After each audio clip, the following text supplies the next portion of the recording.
流浪最苦的应该，一整夜吧，一整夜觉得睡不好哦，睡不好，吃不饱。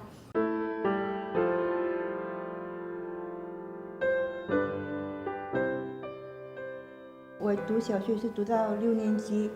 当父母照顾到6年级过后，他们就分开了，就没有再照顾我了，然后自己照顾自己，再多几年，自己出去外面做工，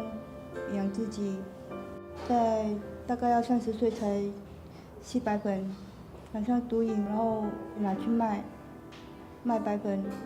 卖完了，然后剩下的自己抽咯。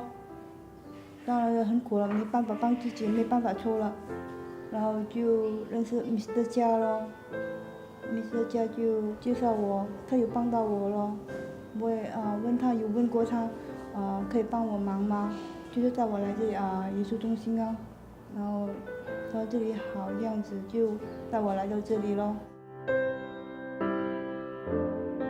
戒毒是在那边的时候，因为在外面流浪也是很辛苦流浪，然后人家来看我，人家有劝过我，一直问为什么，我觉得很烦，也是答不出来，就给他们直接带我上来这里戒毒了。流浪最苦的应该，一整夜吧，一整夜觉得睡不好哦，睡不好，吃不饱，然后